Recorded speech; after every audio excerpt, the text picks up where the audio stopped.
Okay जी, तो हम आज पढ़ने जा रहे हैं जी प्यूपल, इसकी एनाटॉमी इन फिजियोलॉजी। ठीक है।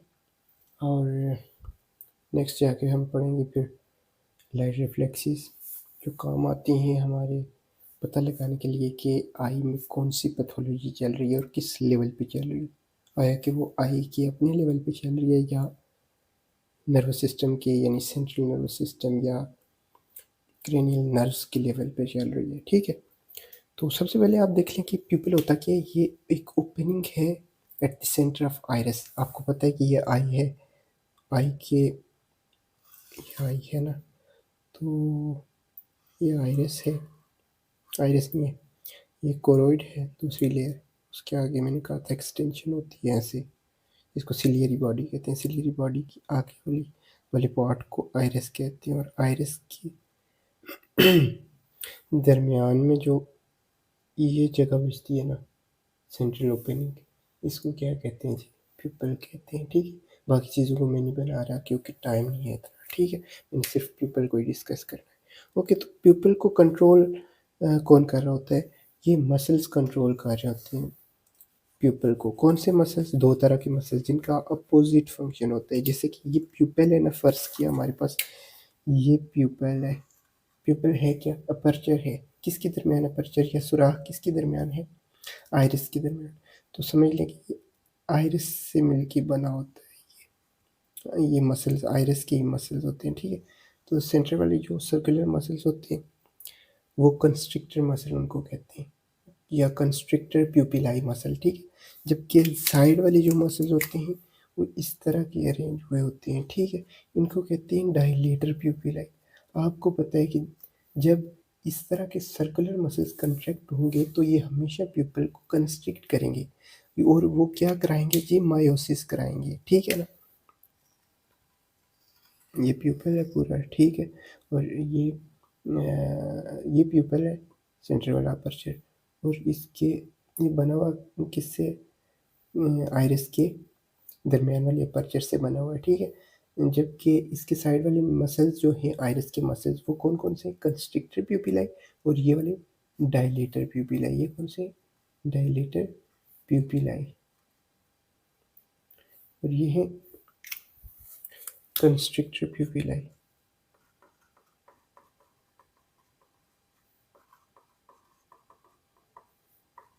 मसल्स। ठीक है। अब देखें कि ये सेंटर वाले जो मसल है ना, कंस्ट्रिक्टर प्यूपिल, ये जब कंट्रैक्ट होंगे तो प्यूपिल को कंस्ट्रिक्ट करेंगे। और इनका काम क्या होगा जी? मायोसिस कराना। क्या कराना? मायोसिस।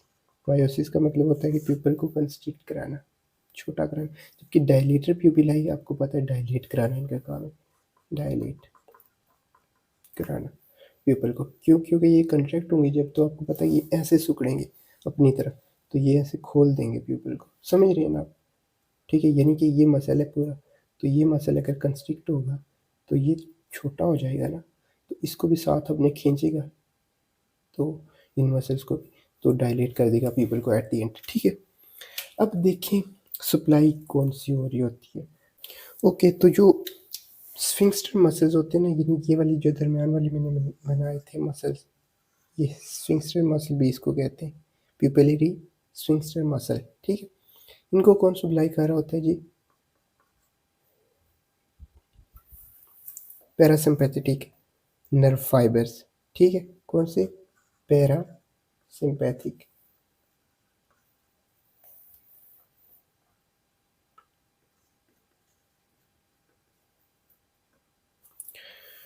Nerve fibres. और ये कौन से वाले नर्व फाइबर्स होते हैं? जो कोलिनर्जिक होते हैं। ठीक है। कोलिनर्जिक का मतलब क्या होता है कि जो एसिटाइल कोलिन जिनके एंड से रिलीज होगी। ठीक है। न्यूरोट्रांसमीटर कौन सा? Acetyl choline. ठीक है। जबकि ये जो बाहर वाले ये वाले मसल्स होते हैं ना, ऐसे ये सप्लाई इनको कौन कर रहा होता है? इनको सप्लाई कर रहा होता है जी सिंपैथेटिक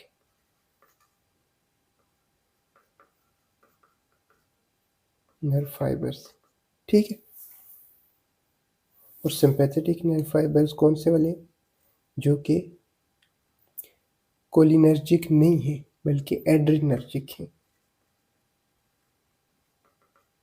एड्रिनर्जिक का मतलब क्या कि जिधर एड्रीनालिन एंड नॉरएड्रेनालिन न्यूरोट्रांसमीटर होंगे। ठीक है, ये बात आपको समझ आ गई है। ओके, तो नॉर्मल जो साइज होता है ना प्यूपल का, वो कितना होता है जी? 2 से 3 मिलीमीटर का होता है। ठीक है, नॉर्मल साइज, सॉरी मायोटिक का नहीं बल्कि नॉर्मल साइज। ठीक है, जबकि मायोटिक का कितना होता है जी नॉर्मल साइज? << ठीक है, जबकि माइड्रियाटिक, मायोटिक का मतलब ये कि प्यूपिल जब कंस्ट्रिक्ट हुआ हो। ठीक है, कंस्ट्रिक्ट हुआ। तो माइड्रियासिस का मतलब क्या? माइड्रियाटिक प्यूपिल का मतलब होता है कि प्यूपिल जब डायलेट हुआ हो। ठीक है, तो उसका कितना होगा जी? 5 मिलीमीटर से, ये 2.2 है। ठीक है, 2.2 या 2 से कम हो जब। ठीक है, बल्कि 2 कर लें इसको, 2 मिलीमीटर। ठीक, और इधर माइड्रियाटिक 5 मिलीमीटर से ज़्यादा हो, सॉरी कम ना हो, ज़्यादा हो, तो वो माइड्रियाटिक प्यूपल होता है। ठीक है, ओके, तो ये प्यूपल दिखाया हुआ है। ठीक है, तो ये जो पैरासिम्पैथेटिक सिस्टम दिखाया हुआ है ना, वो ये दिखाया हुआ है टोटल। ठीक है, जबकि सिंपैथेटिक जो नर्व सप्लाई है वो ये दिखाई हुई है। सिंपैथेटिक आपको पता है ये डायलेटर प्यूपिलाई को जा रही है, बाहर वाले मसल्स को जो डायलेट करेंगे, जबकि जो पैरासिम्पैथेटिक सप्लाई है वो अंदर वाले कंस्ट्रिक्टर मसल को जा रही होती है। ठीक है, अब देखिए जो सिंपैथेटिक पैरासिम्पैथेटिक सप्लाई है वो पहले देख लेते हैं। ठीक है, पैरासिम्पैथेटिक जो नर्व सप्लाई है वो शुरू कहाँ से होगी? देखिए, लाइट हमने इधर से टॉर्च लगाई प्यूपिल के अंदर, तो स्टिमुलेट क्या होगा जी? न्यूरॉन्स स्टिमुलेट होंगे रेटिना के ऊपर। रेटिना से इम्पल्स किधर जाएगी जी? ऑप्टिक नर्व के ज़रिए से ऑप्टिक क्याज में जाएगी, ऑप्टिक ट्रैक में जाएगी, ऑप्टिक ट्रैक से होती हुई ये देखिए फाइबर्स फ्रॉम ऑप्टिक ट्रैक। ठीक है, ये आपको नज़र आ रहा होगा कि लिखा हुआ है fibres from optic tract. Tract से फाइबर्स कहाँ जाएंगी? मिड ब्रेन के अंदर। मिड ब्रेन में ओक्यूलोमोटर नर्व जो है ना, उसका एक न्यूक्लियस होता है जिसको क्या कहते हैं जी? एडिंगर वास्ट फॉल न्यूक्लियस। उस तक पहुंचेगी कैसे? पहले मिड ब्रेन के प्रीटेक्टल न्यूक्लियस पे पहुंचेगी और फिर उधर से जाती हुई एडिंगर वेस्टफॉल न्यूक्लियस में पहुंचेगी। ठीक है, एडिंगर वेस्टफॉल न्यूक्लियस से होती हुई सीधी आएगी कहाँ? सिलियरी गैंग्लियंस के पास ये इम्पल्स। ठीक है, सिलियरी गैंग्लियन फिर क्या करेंगे? इसको सप्लाई करेंगे और कंस्ट्रिक्ट कर देंगे प्यूपल को। ठीक है, ये रूट आपने याद रखना है। जबकि जो सिंपैथेटिक नर्व सप्लाई है वो हाइपोथैलेमस से जनरेट हुई। ठीक है, मिड ब्रेन से गुजरती हुई, पॉन्स से गुजरती हुई वो आएगी सिलियरी सेंटर ऑफ बुज, और फिर वहाँ से ये सुपीरियर सर्वाइकल गैंग्लियन के पास जाती है, जो कि कौन सा गैंग्लियन है? Superior cervical ganglion, sympathetic ganglion. ठीक है, इसके बाद कैरोटिड प्लेक्सस से होती हुई सीधी कहाँ पहुँचती है ये इम्पल्स? डायलेटर प्यूपिलाई मसल्स के पास पहुँचती है और फिर डायलेट करते हैं, प्यूपिल डायलेट हो जाता है। सिंपैथेटिक एक्शन आपको पता है कि कब होता है? जब भी फाइट और फ्लाइट सिचुएशन आ जाए, यानी आपने शेर देख लिया हो या शेर ने आपको देख लिया, दोनों सूरतों में ये होगा कि प्यूपिल डायलेट हो जाएगा। ठीक है ना, डायलेट करने के लिए एक्शन यहाँ से हो रहा था। ठीक है, सुपीरियर सर्वाइकल गैंग्लियन का नाम याद रखना, इससे इम्पल्स जाएगी। रूट कौन सा? कैरोटिड प्लेक्सस वाला root, short long ciliary nerve वाला रूट, और इधर पहुँचेगी। ठीक है, जबकि ये पैरासिम्पैथेटिक का तो आम सिचुएशन में होगा जब भी लाइट पड़ेगी प्यूपिल भी। ठीक है, ओके, तो प्यूपिल की जो मेन फंक्शंस होते हैं ना, वो क्या होते हैं? प्यूपिल का एक काम है कि लाइट को उसको कंट्रोल करना, कि वो आइज़ में कितनी एक दाखिल हो। ठीक है ना, ज़्यादा ना हो दाखिल हो, कम भी ना दाखिल हो, मॉडरेट अमाउंट में दाखिल हो, ताकि हमें चीज़ें वाज़ा दिखाई दें और अंदर के स्ट्रक्चर्स भी ज़्यादा लाइट की वजह से डैमेज ना हो जाए। ठीक है ना, दूसरा काम इसका ये होता है कि स्फेरिकल एब्रेशन जो है इमेज की, उसको कम करती है। ठीक है ना, ये प्यूपल साइज़ को ज़ाहिर कम करेगा, तो स्फेरिकल एब्रेशन को कम करेगा। ठीक है ना, उसके बाद क्रोमेटिक एब्रेशन जो है लाइट की, उसको कम करेगा। डेप्थ ऑफ फोकस को इंक्रीज़ करता है प्यूपल। ठीक है, और एस्टिग्मेटिज्म नहीं होने देता लाइट की अमाउंट को मॉडरेट रख के। ठीक है, और डेप्थ ऑफ फोकस को ये बढ़ाएगा। ठीक है, अब नॉर्मलिटीज़ ऑफ पीपल कौन सी हो सकती हैं? एक होती है जी एनाइसोकोरिया, ये वर्ड आपने याद रखना है। अब नॉर्मलिटी जो है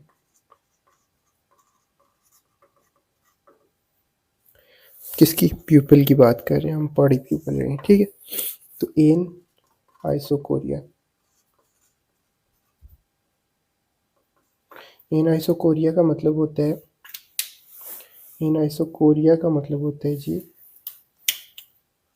प्यूपल्स दोनों जो है ना, दोनों आइज की प्यूपल्स वो अनइक्वल साइज हो जाए,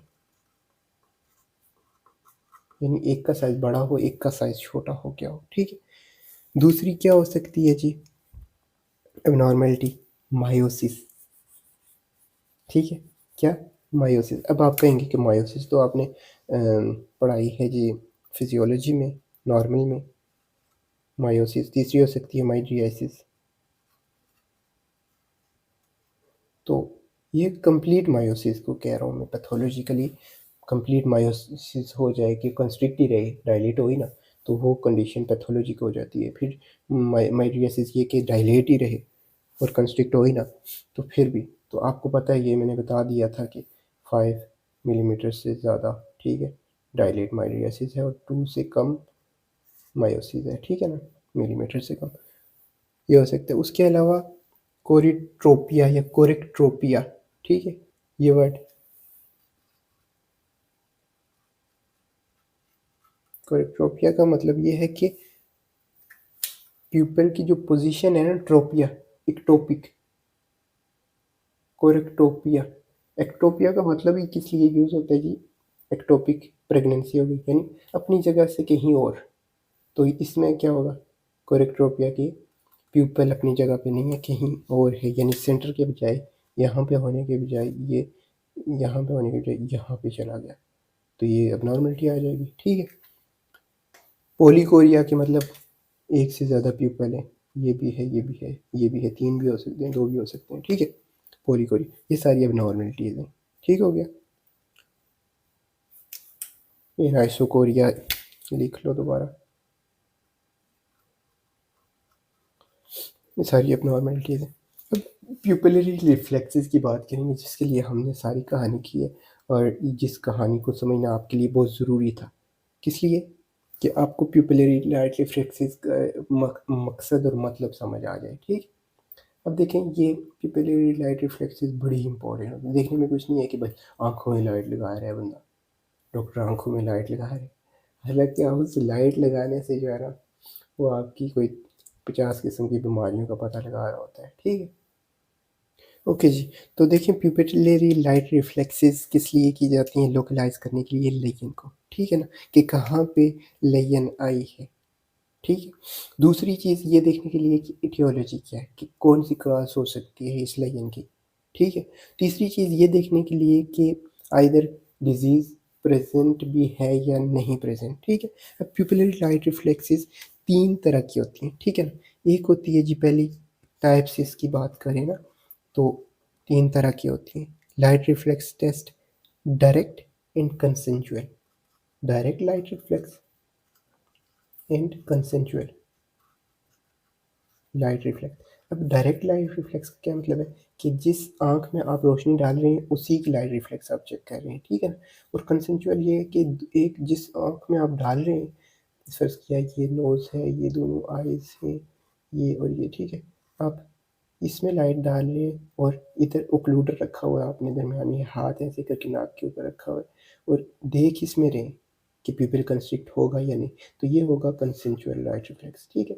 जबकि लाइट इसी आँख में डाल रहे हैं और इसी का देख रहे हैं कि प्यूपिल कंस्ट्रिक्ट हो रहा है या नहीं, तो ये डायरेक्ट लाइट रिफ्लेक्स होती है, ठीक है। दूसरा टेस्ट होता है जी, ये पहला टेस्ट हो गया, दूसरा होता है जी स्विंगिंग लाइट रिफ्लेक्स, ठीक है। स्विंगिंग लाइट रिफ्लेक्स का ये मतलब होता है कि ये नोज़ है, ये आई है, ये आई है, ठीक है। मतलब आप पहले एक प्यूपिल में लाइट डालेंगे, ठीक है, फिर आप ये करेंगे कि दूसरे में डालेंगे, फिर 1-2 सेकंड के लिए उसमें रखेंगे, फिर इसमें ले आएंगे, इस तरह स्विंग करते रहेंगे।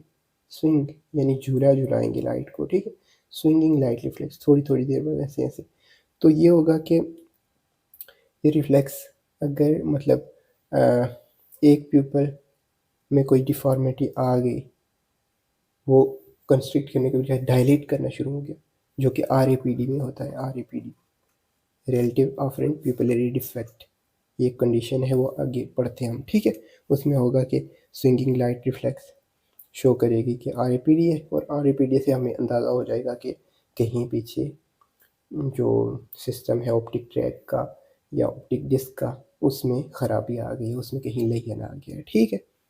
और नियर लाइट रिफ्लेक्स तीसरी जो है वो है जी, कौन सी light reflex? Near light reflex. Near light reflex का यही मतलब होता है कि एक बंदा पहले दूर देख रहा है, ठीक है, तो आपने उसका पीपल देखना है, थोड़ी हल्की सी लाइट रखनी है डायरेक्ट, ठीक है, और फिर उसको नियर चीज़ की तरफ कहना है कि अपनी थंब की तरफ देखो, ठीक है। तो वो पीपल कंस्ट्रिक्ट होगा या नहीं होगा? तो अगर कंस्ट्रिक्ट हो रहा है इसका मतलब है नियर लाइट रिफ्लेक्स उसकी ठीक है। अगर कंस्ट्रिक्ट नहीं हो रहा तो फिर ख़राब है उसकी नियर लाइट रिफ्लेक्स, ठीक है। ओके, तो मैं आपको बताता हूँ कि डायरेक्ट लाइट रिफ्लेक्स और कंसेंचुअल लाइट रिफ्लेक्स में क्या डिफरेंस होता है। देखिए, जो होती है ना डायरेक्ट लाइट रिफ्लेक्स, वो आपको मैंने बता दिया कि डायरेक्टली एक आंख में रोशनी लगा रहे हैं और उसी का देख रहे हैं आप,